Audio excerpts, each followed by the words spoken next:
Hola, ¿qué tal amigos televidentes? ¿De qué vamos a hablar en el día de la fecha?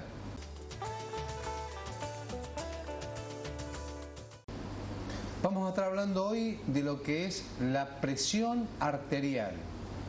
Esa presión que circula desde el corazón como bomba y que se distribuye por todas nuestras cañerías, por donde circula la sangre y vuelve al corazón a través de otra cañería que llevan nombres distintos, unas arterias y otras venas, van a tener en su interior una determinada presión.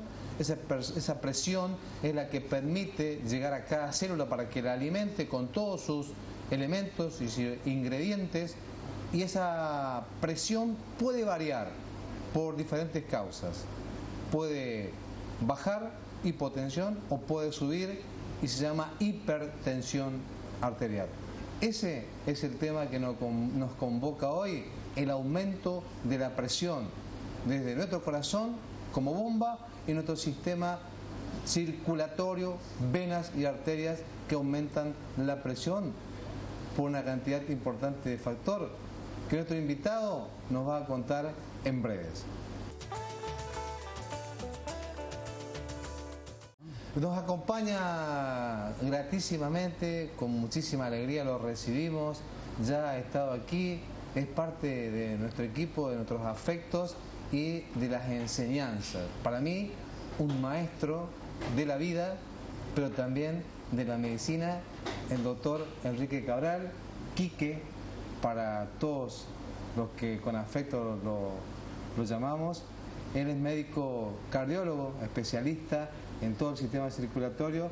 Y doctor, gracias, infinitamente gracias por estar compartiendo con nosotros esta tarea, ¿eh? No, al contrario, es todo un placer, como en otras oportunidades. Valoro profundamente el sentido de comunicación y de trascendencia que tiene tu programa, porque siempre ha sido muy objetivo, muy claro, muy entendible y de aprovechamiento personal, porque lo más importante es trasladar lo científico para que pueda ser bien aplicado en beneficio de lo que decías al comienzo, del beneficio de la propia salud, que redunda en beneficio de todos, ¿no? Así que con gusto. Doctor, y yo recién le contaba a nuestros invitados que vamos a hablar de la presión arterial alta, que es la hipertensión.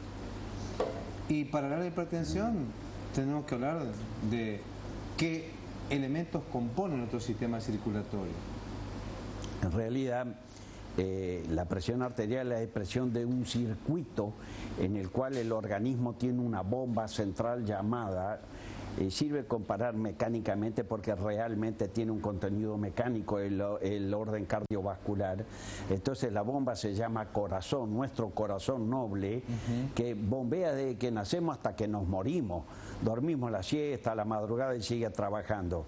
Y todo un circuito arterial y venoso que lleva la sangre, lo arterial, pura, oxigenada, y todos los metabolitos nutricionales, y un retorno que después que pasó por los pequeños lechos vasculares, que son las arteriolas pequeñas distribuidas en todo el organismo, desde el cerebro hasta nuestros pies, y entonces eso hace de que llegue el oxígeno, lleguen los nutrientes, y esos pequeños vasitos son los que le dan, digamos, la transferencia nutricional y el oxígeno. Después retorna al sistema venoso, que es un circuito de presión gradualmente decreciente.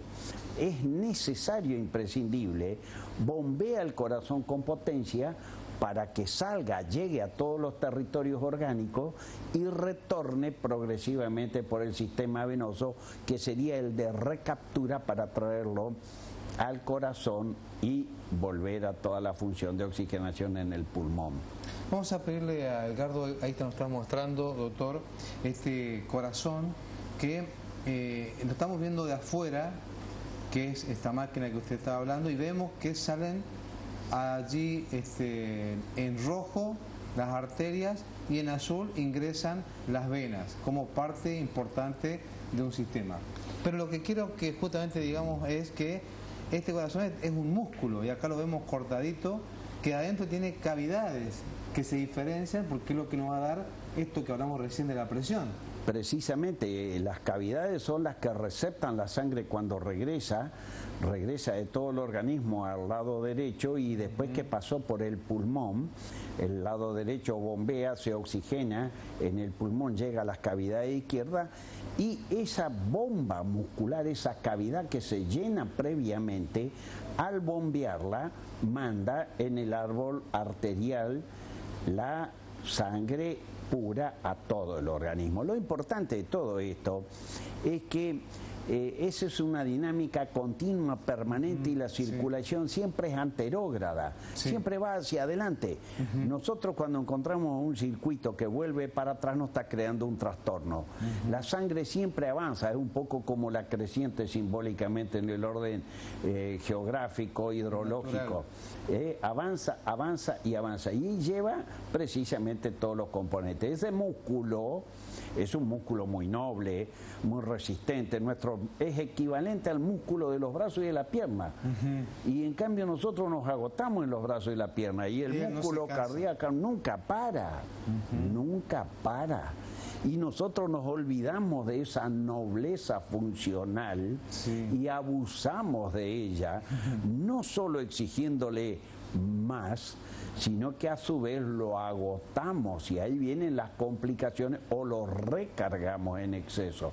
De modo tal de que el músculo es todo lo más importante de la bomba, pero tiene que nutrirse a través de las mismas arterias a las cuales él está mandando cuando bombea el ventrículo hacia la aorta o hacia la arteria pulmonar, que es el circuito, digamos, no oxigenado, por decir así. Y él se alimenta a sí mismo con las coronarias. Y las coronarias que nacen de la raíz de la aorta, por supuesto. Que son importantísimas para que ese músculo esté claro, bien. Ahora, las arterias nuestras están distribuidas en todo el organismo. Las tenemos en el cerebro, en la retina, en todo, ¿no? Doctor, acá vamos a mostrar con Edgardo estas cavidades que tiene el corazón. Vamos a ver si la estamos mostrando ahí, porque estas cavidades que están arriba, que se llaman aurículas, estas tienen una presión determinada, que es la que recibe la sangre y las manda con una presión para esta parte que son los ventrículos. Claro, lo mismo para la parte izquierda y para la derecha del corazón, para cumplir distintas funciones. Así es. Esto, cuando se contrae este músculo del ventrículo, allí nos va a dar una presión, que es la presión donde el corazón se contrae. La potencia de bombeo es la presión sistólica, la de máxima. Cuando el corazón se contrae en esa parte de los ventrículos. Ahí es donde más manda fuerza, energía. Es un fenómeno hidrodinámico. Entonces la sangre toma velocidad y a su vez fuerza que repercute sobre las paredes arteriales. Cuando eso se contrae, esa es la presión máxima o sistólica. Eso es lo que determina la presión sistólica. Cuando eso se relaja y se contraen las aurículas para mandarle sangre a los ventrículos, esa sería la mínima. La mínima en realidad también está determinado por el circuito arterial periférico, que permanece permanentemente abierto, porque si no, tendríamos presión cero. En cambio, el circuito arterial periférico hace de retención, por lo cual coadyuva y determina de que tengamos una presión de mínima llamada diastólica. Y el organismo, todo, cerebro, corazón, pulmón, hígado, todo, necesita de la sistólica y diastólica, porque trabajan como una prensa. Y al comprimir entre la máxima y la mínima, permite que la sangre que está dentro de las arterias o arteriolas pase a los tejidos. Y como en la prensa de las librerías de antes, que apretaban y salía el exceso de goma, de engrudo, de lo que sea. Bueno, acá nosotros hacemos fisiológicamente pasar la sangre a los tejidos. Por eso es que necesitamos una diferencial, también mínima, no menor de 2 puntos, para que pueda estar pasando. Cuando no tenemos diferencia de presión, no tenemos fuerza de inyectarle a los tejidos. De ahí la importancia de máxima y de mínima. Esta presión se mide, nosotros le llamamos 120 o 12, 80 u 8, para medir en milímetros de mercurio. Se mide en milímetros de mercurio, se mide en milímetros. Y en realidad los patrones mundiales de todas las sociedades de cardiología, la Sociedad Argentina, la Federación Argentina, la OMS, Organización Mundial, todas las sociedades de hipertensión y europeas, americanas, sostienen que el óptimo o ideal es tener 12 de máxima y 8 de mínima, o menores que eso. Esto tiene importancia por lo que vamos a hablar después. 12-8 es el ideal. Puede subir un poquito y puede bajar un poquito. Pero después vamos a hablar de algunas cosas que son conceptos que no están concordantes con la realidad científica.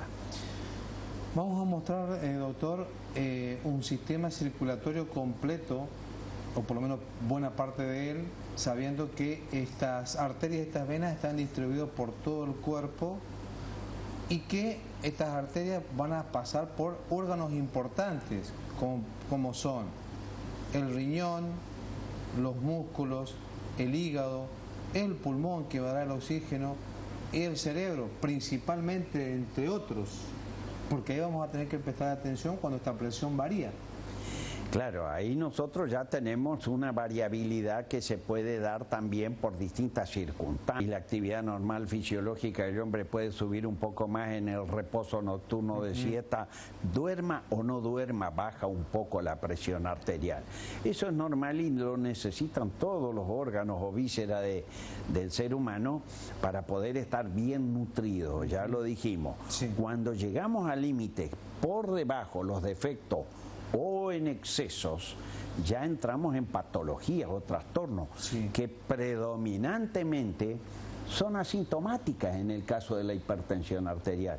Entonces a veces no tenemos ni noción, y cuando ahora que estamos ingresando en el tema de la interpretación hipertensiva, la mayoría de los hipertensos no sabe nada que es hipertenso. Exactamente. Sí. La regla de las mitades. La mitad de los hipertensos no sabe que es hipertenso, y la mitad que sabe no le da importancia y no se cuida correspondientemente bien. Esa mitad que sabe y se trata, a su vez no se trata adecuadamente. Entonces estamos viendo, Vital, cómo se reduce la eficacia de la acción terapéutica, porque hablando de la mitad que sabe, se trata más o menos la mitad, y la mitad está bien controlada con objetivos netos. Estamos hablando de una octava parte. Y la hipertensión no es una variabilidad de número, no es un hecho circunstancial. Claro. No es una cosa del momento hoy porque gana Boca o River o porque la lotería me favoreció.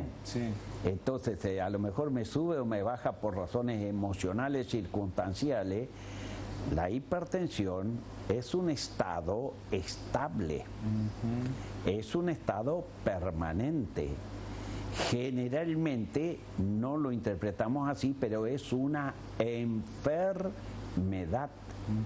No un hecho fortuito, de modo tal de que sociológicamente hay una mala interpretación con una triste repercusión, por lo que genera que es el más alto índice de morbilidad y de mortalidad en el mundo occidental, y según los últimos estudios, Latinoamérica y el Caribe estamos a la cabeza de todo. Hablando de que casi un tercio de la población está afectada. Y en nuestro país, según las regiones, tenemos unos últimos estudios que mostraban que el 29% prevalece de hipertensión en capital y en el interior un 34,4%, lo cual redondea prácticamente un tercio de la población hipertensógena o hipertensiva. Hipertensógena es cuando produce. Y entonces ese es el gran fenómeno de este hecho, que es una epidemia que es convivible como si fuese inocente la hipertensión. Y en cardiología y en hipertensología y en la Sociedad Argentina de Hipertensión, que cada día tiene más vigencia, más jerarquía y más preocupación, no solo en lo científico, sino en lo del impacto social, esto está generando dramas que ya son muy preocupantes por los fenómenos secuelares que genera y por los altísimos costos de desequilibrio en los sistemas de salud. Pero lo peor de todo esto es el daño humano. Porque más allá del sistema que me protege, estoy yo dañado cuando hice una lesión vasculocerebral o las consecuencias que puedo hacer un infarto o llevar por sobrecarga de trabajo y mi músculo se agota, hacer una insuficiencia cardíaca o tener un riñón dañado que me va a provocar una insuficiencia renal que inexorablemente llegan aunque yo no sienta nada. Y eso le pasa a los hipertensos.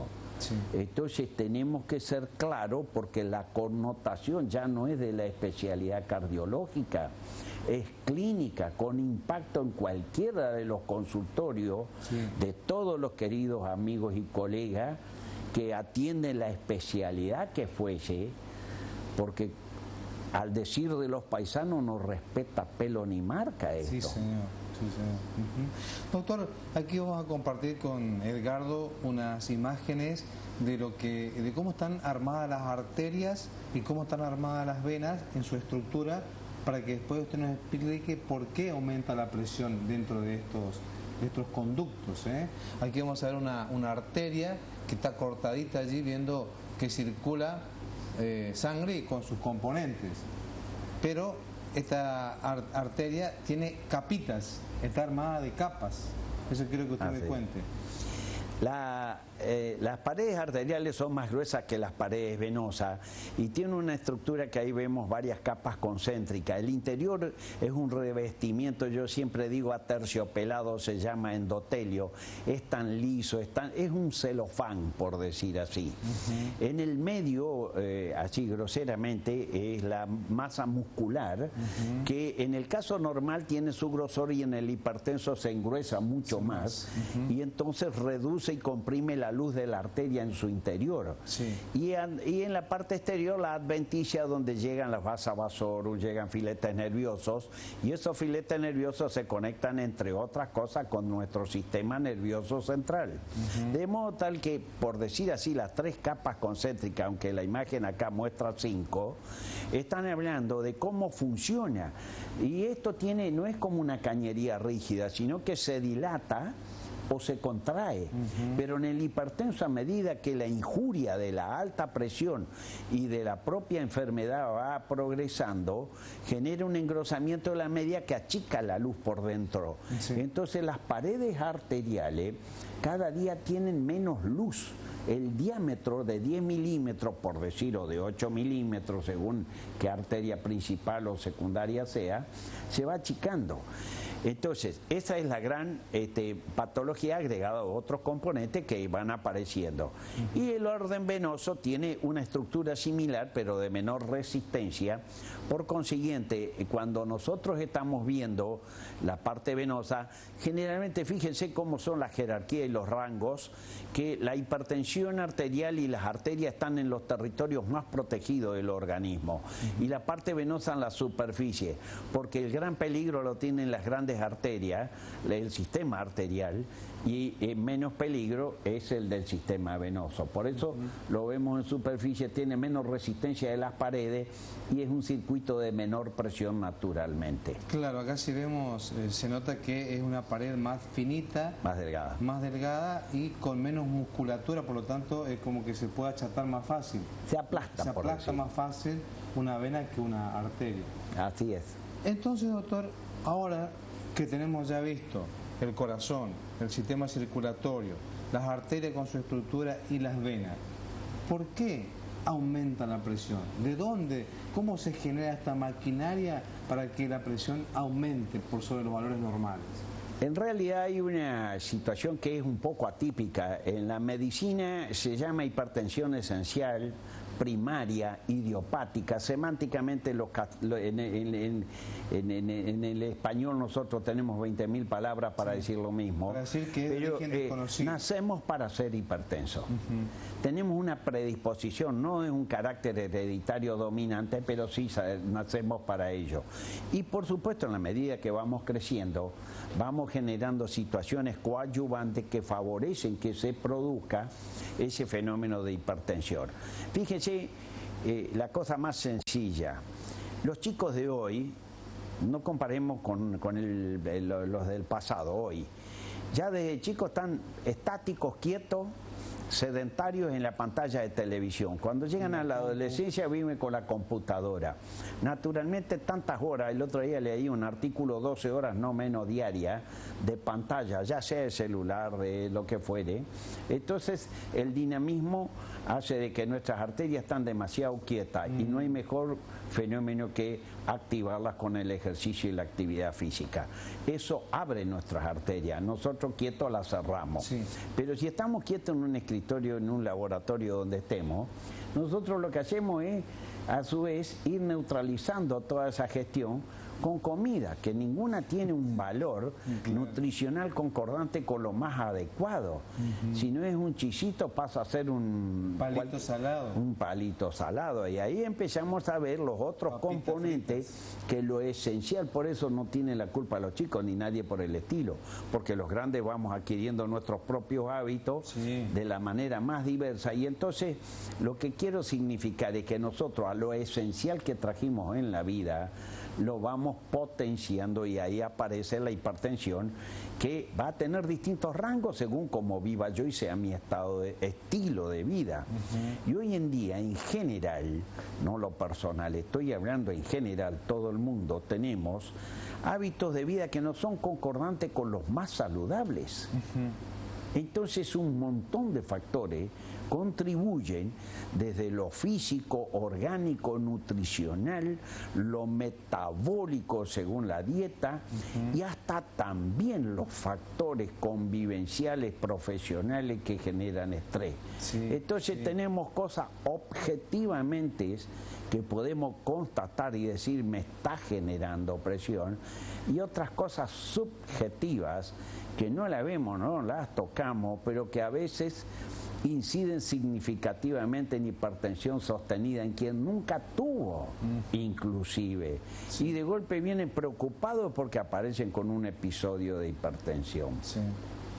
Y esto de idiopática o de causa desconocida, ¿qué es lo que provoca en ese volumen de sangre que está circulando a un determinado ritmo, a un determinado volumen y generando esa fuerza en las arterias, que es lo que nosotros... En realidad, lo idiopático es prácticamente el 95%, y lo secundario, por decir primario idiopático, lo secundario son las enfermedades que pueden desencadenarme o los hábitos que me van a desencadenar. Pero lo que va a hacer que ese circuito arterial que tiene que tener lo ideal 12 de máxima, 8 de mínima, puede ir subiendo de a poco. Y entonces, cuando llegamos, el techo máximo en cualquier sociedad de cardiología o de hipertensión es 14,9. El máximo. El máximo. Y no hay disculpas ni perdón para decir vivo arriba de esa cifra. Porque yo no voy a sentir nada, pero voy a tener la injuria El daño es inexorable. A veces la retina de mi ojo, a veces mi carótida, mi riñón, a veces mi cerebro y a veces mi riñón o a veces mis piernas. Entonces cualquier territorio, más arriba, más abajo, se compromete. Y la hipertensión va subiendo por todo ese mecanismo dentro de la luz de las arterias y ya no depende de la potencia con que está bombeando el corazón, sino de la resistencia periférica de las arteriolas más chicas y también de las propias paredes arteriales que al sufrir la injuria agrede la pared arterial hacia afuera y la va a su vez digamos perjudicando y engrosando esa capa media, sin contar que empieza a dañar ese revestimiento aterciopelado o el celofán que yo decía llamado endotelio, y que había una imagen muy linda recién allí, y esa imagen arterial empieza a sufrir deterioro y entonces la injuria me hace aparecer poros pequeños, por decir así, por la injuria hipertensiva, y ahí empiezo a filtrar en ese revestimiento pequeñas partículas de distintos componentes que están circulando en la sangre y se van depositando debajo, es como la tierra debajo de la alfombra, y entonces me va formando plaquitas de distintos elementos y componentes que en la medida que progresan me achican más aún la luz arterial y entonces cada vez pasa menos, y esas plaquitas, si se arman lento y despacio, son placas duras a veces, pero la mayoría se desarrollan rápido por los hábitos, por el estrés, por la toxicidad de la manera de vivir, entre comillas, y entonces esas plaquitas son frágiles y se pueden romper y darme lo que son los fenómenos trombóticos y que me ocluye o en el cerebro o en una carótida o en una coronaria y termino en un infarto, o las hipertensiones nefrovasculares cuando va dañando también la arteria renal o la pierna misma, entonces ese es el mecanismo de injuria y cómo trabaja la presión arterial. Por eso es que tenemos que bajarla. Entendiendo que este conducto que es la arteria es un conducto flexible que se achica llamándose vasoconstricción y se agranda llamando vasodilatación, para darle justamente la posibilidad a nuestro estado de tensión, porque nuestra tensión se agrega sustancias, esas sustancias hacen que nuestros bronquios se abran para que respiremos más rápido, que nuestras arterias se contraigan para que circule más rápido y nuestro corazón bombea más rápido. Si vivimos en un constante mecanismo de estrés, esas arterias se terminan endureciendo. Pero por supuesto, además hay una realidad. Una vez que yo entré con el estrés, cuando hablaba de la capa adventicia, hay filetes que provocan una vasoconstricción más allá que la propia injuria y la hipertensión. Entonces hay episodios de angor, dolor de pecho, hay episodios de mareo, pérdida de estabilidad por un vasoespasmo estresógeno muchas veces, pero siempre están todos acompañados. Acá no viene todo disuelto, disociado, están todos integrados los componentes que van jugando para darse una mano al otro, y esto es como tantas cosas, ¿no?, que uno observa que se producen, como diría yo, el gran combo, pero en este caso de agresión y de daño. Vamos a ir a una pausa, doctor, y después le quiero preguntar el tema de los síntomas, porque acá en este caso el tema de los síntomas va a estar disfrazado, camuflado quizás por mucho tiempo. Por eso la importancia de la visita oportuna y los controles que son fáciles de hacerlo. Después de la pausa le pregunto. ¿Cómo no? Estamos con el doctor Enrique Cabral, quien es médico cardiólogo. Estamos gratísimamente acompañados de él y recibiendo una información muy pero muy clara de lo que es la hipertensión arterial. Después de la pausa, si hay síntomas, cómo se presentan, cómo se diagnostica la presión alta y cómo se trata. Y por supuesto también cómo la prevenimos. Después de la pausa.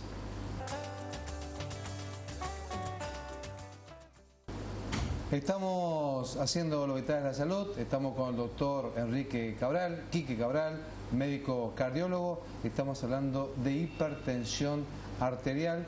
Doctor, Va a ser muy importante aquí plantear el tema de los síntomas, porque los síntomas cuando llegan pueden llegarse tarde.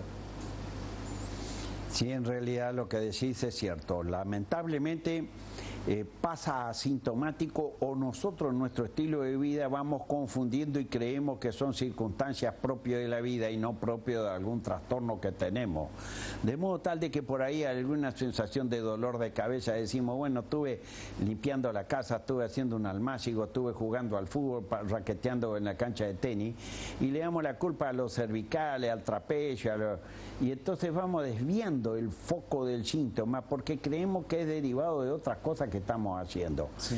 Y generalmente el hallazgo de la hipertensión arterial es un hecho fortuito, porque yo voy porque me tienen que hacer cualquier cosa o por el carnet de conductor, y a veces todos estos controles y chequeos que nos hacen por otras razones nos incomodan también en la vida, porque nosotros somos muy ariscos para la salud y entonces no le damos la vigencia plena al autocontrol. Sí. Y más el hombre que la mujer es mucho más disciplinada en su autocontrol. Los hombres somos bastante precarios. Entonces, además, hay una expresión, un patrimonio, una vieja historia de machismo, de que si yo nunca fui al médico, decimos. Claro. Y por la hipertensión arterial menos me tomaron, no, claro, nunca jamás. Como una gran virtud. Entonces, como que fuese una virtud, ¿no es cierto? Y acá no estamos diciendo que se viva en un consultorio médico, pero por lo menos una vez al año cualquier ciudadano se puede tomar la presión. Más aún, desde niño, inclusive cuando hay antecedentes de padre, cabría una vez al año. Cuando hay antecedentes de padre, lo estándar, y si bien los patrones del niño son diferentes porque se miden en percentilo, teniendo en cuenta el peso, la altura, la edad, ¿no es cierto? Pero una vez al año por lo menos, y en especial reitero. Pero los adultos somos bastante precarios en el autocontrol.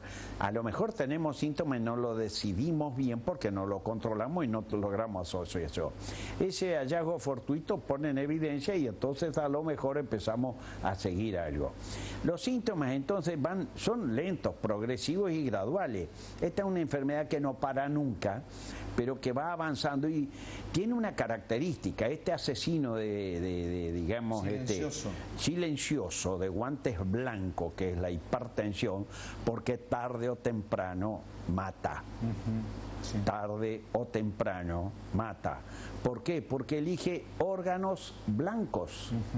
Y entonces puede ser mi cerebro, puede ser mi corazón, puede ser mi riñón, reitero, los órganos más frecuentemente afectados.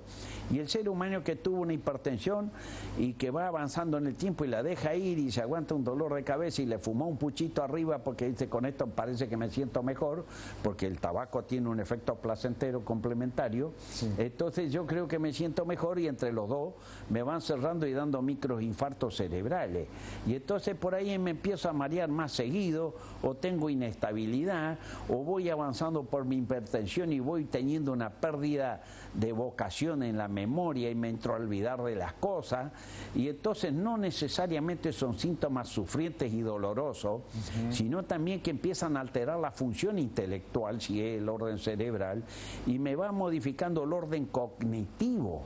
Entonces esa es una de las formas, sin contar que esos microinfartos, que lo suelen ver muy bien los tomógrafos cuando lo mandan los neurólogos, y entonces pero siempre tiene un fondo hipertensógeno más otras patologías, y entonces van apareciendo los fenómenos degenerativos vasculos cerebrales.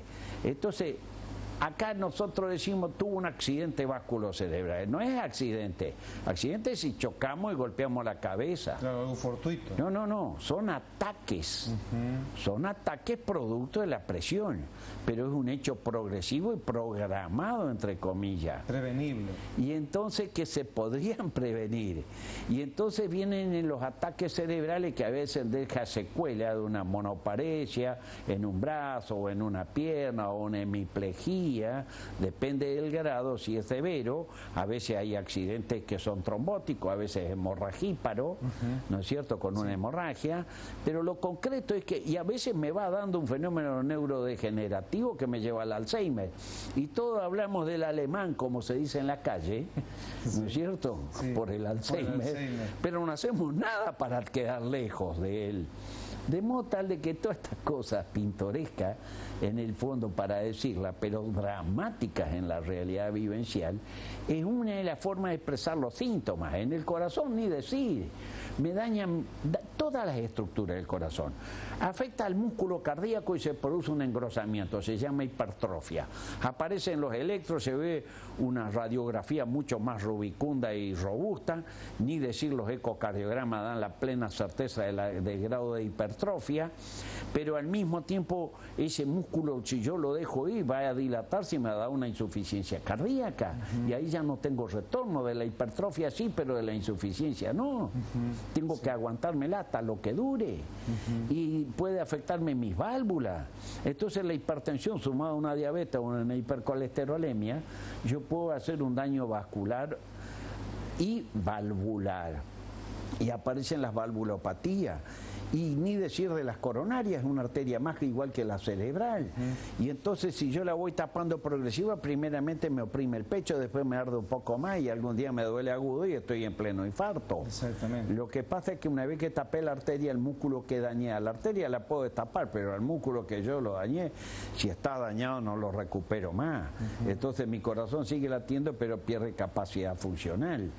De modo tal de que ya ven cómo va, de lo mínimo va progresando hasta cosas que hoy en día es todo esto, los riñones ni decir, claro. Más allá de que el propio riñón, por un daño de la, entra a aparecer la corteza y entonces orinamos con albúmina porque son como glomérulos pequeñitos, como bolitas. Bueno, lo concreto va dando patología renal también, que a su vez por ser patológico ese riñón o por otras causas de patología renal, viene y me va provocando una hipertensión por rebote secundaria. Una secundaria a causa de que el mismo riñón se enfermó con la hipertensión exactamente, primaria. Y muchas veces no podemos salir de mis ojitos que no ven bien. Una cosa es que yo tenga en mis ojos una catarata y que esté haciendo una esclerosis corneal o cristalino, y otra cosa es que yo tenga una lesión retiniana vascular. Entonces vamos viendo un montón de cosas, y antes daño arterial era mirar un fondo de ojo, le pedíamos a los colegas oftalmólogos, y hoy en día ya tenemos una ventana que son las arterias carótidas, y entonces los ecodoppler ya me están anunciando, por lo menos en ese sector indirectamente, cómo están otros territorios. Y acá, doctor, lo que vamos a tener de ventaja es que un simple aparatito llamado tensiómetro va a resolverme en buena medida por lo menos saber del valor, ir controlando el valor. Y no cuesta nada. Y tomarse la presión, yo no digo no caer en fobia, Claro, no caer en fobia, pero cada 2 días, cada 3 días conviene, sí, o cada semana. Los hipertensos estoy hablando ya formales y estables. Y por el otro lado, no cabe ninguna duda también que es importante que sea bien tomada la presión arterial. La toma fortuita de una cifra alta no es necesariamente un diagnóstico de enfermedad. Exactamente. Sí, acá Juan Carlos, justamente en un mensajito de texto, me pregunta si los digitales, si los tensiómetros digitales son confiables, son fiables. En realidad todos los equipos hacen una buena medición, pero son muy sensibles y pueden descalibrarse muy rápido. Lo rutinario y habitual, porque sea un poco más incómodo, lo conveniente y recomendable es el del brazo, que uno infla el manguito, lo enfunda bien al brazo, relajado el brazo, en posición adecuada busca. Ahí estamos viendo en pantalla precisamente. Y lo que hace este elemento, que estamos viendo ahí, que se insufla con aire, lo que hace es apretar la arteria hasta no dejar pasar la sangre. En realidad es así. Y cuando nosotros entonces medimos en el pulso el primer golpecito o lo escuchamos en el estetoscopio, quiere decir que ahí le dio paso a la arteria. Cuando empezó es como que ahí bajando la presión del manguito me deja que la presión de dentro del interior de la arteria empiece a permeabilizar y pasar y empieza a pulsar, y esa pulsatilidad es la que a nosotros nos permite escucharlo en el estetoscopio del brazo. Y ahí es la máxima. Esa es la máxima. Bueno, estamos con el doctor Enrique Cabral, médico cardiólogo. Estamos hablando de hipertensión arterial. Después de la pausa, tratamiento y medida de prevención.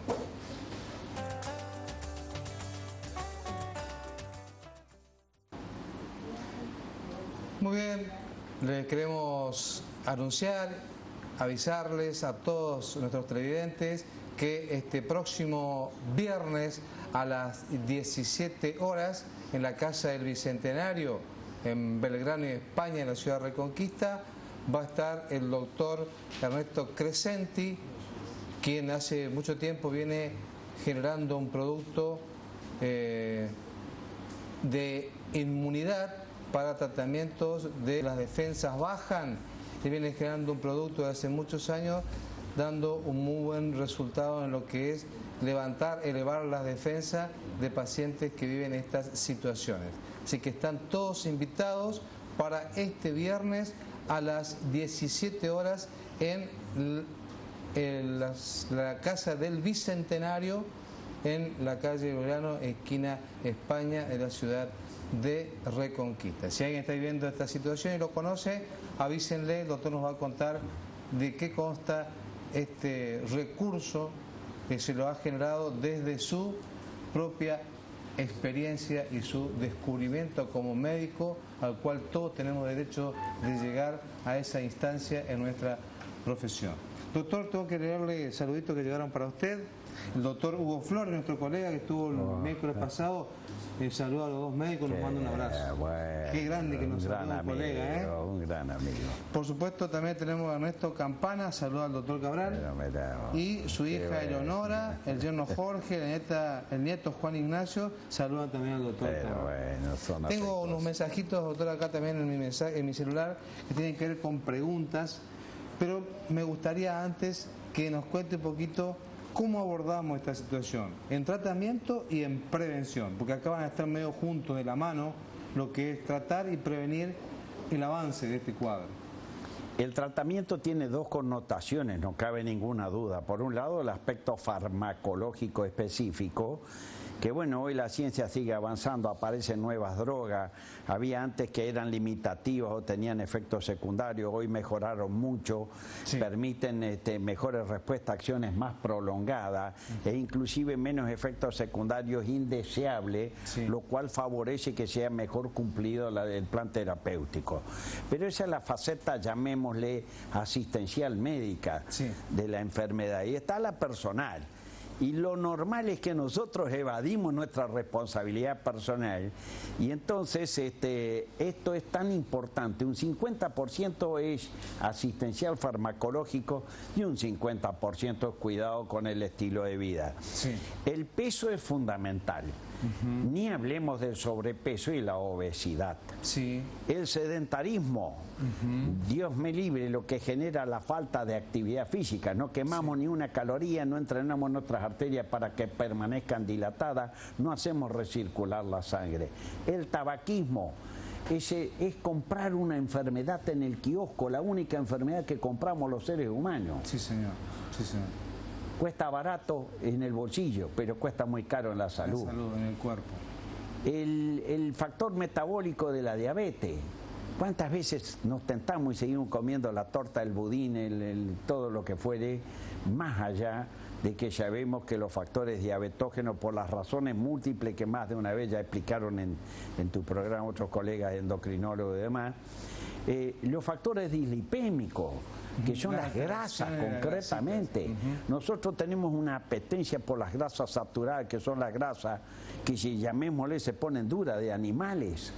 Y lo que nosotros tenemos que usar son las grasas poliinsaturadas, que son los aceites vegetales. Sí. Ninguno de ellos va a provocar, salvo que haga una fritura, y entonces los saturo. Sí. Ellos son elementos fundamentales. Las grasas trans, de las masas, factura, pastelería, todo. Entonces, todos esos elementos son fundamentales. El peso, la dieta. Hoy en día se recomienda mucho distintos estilos de dieta. En la cardiología se habla mucho de la DAS, y también en el contexto general de la dieta mediterránea, mucha verdura, mucha fruta, todo lo demás. Pero más allá de todo eso, de la hipertensión que se agrava, porque el eje siempre es la hipertensión, sí, el número uno de los agresores, y tiene una constelación, como yo siempre digo, como en las grandes sombrillas o carpas. El mástil mayor es la hipertensión y todos los daños que agregan todas las otras nuestra patología: obesidad, sedentarismo, estrés, dislipemia, colesterol, triglicéridos, el bueno, el malo. Del bueno no nos hablamos nunca, del malo nos olvidamos y comemos todo lo gordo. Sí. Vamos a un asado y en vez de comer carne comemos todas las achuras previas, sí, y así sucesivamente. De modo tal de que todos estos componentes, ni decir la festa patria, los locros que nos comemos, ¿no es cierto?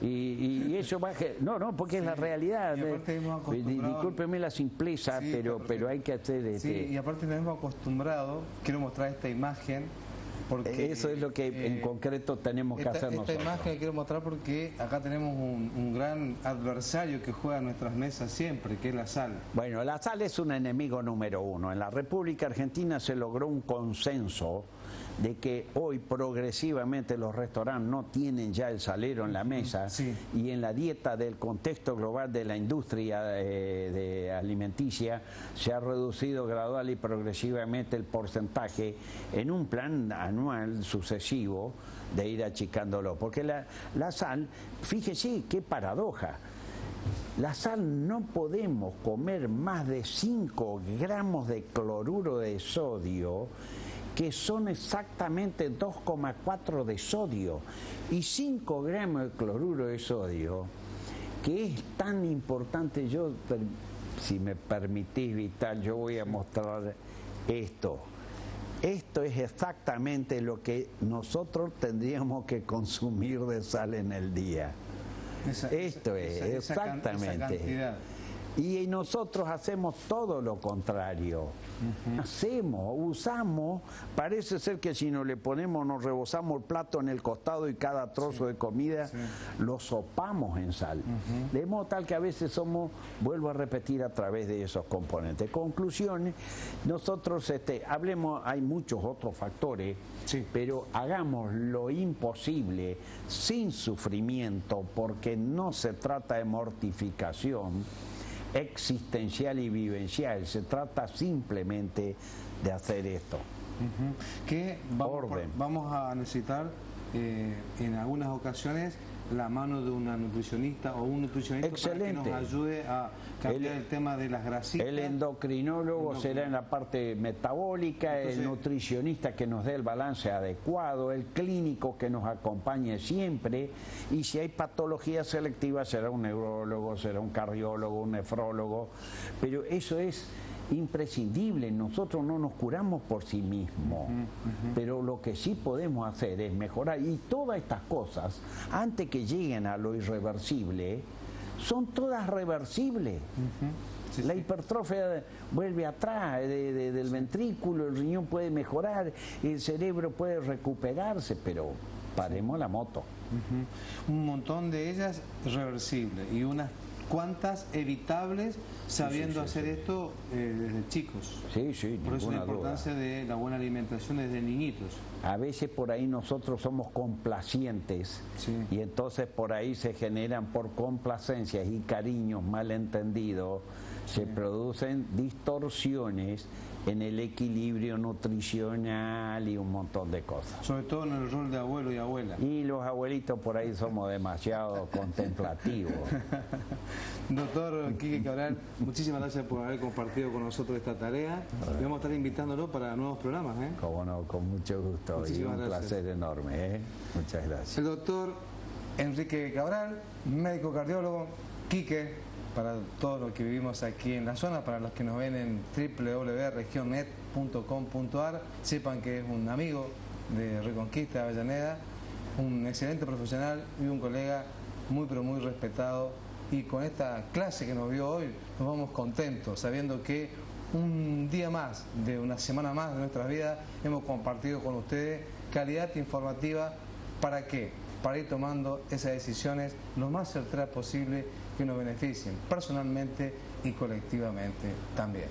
Nos vemos la próxima semana para hacer un nuevo programa de Lo Vital es la Salud. Nos vemos.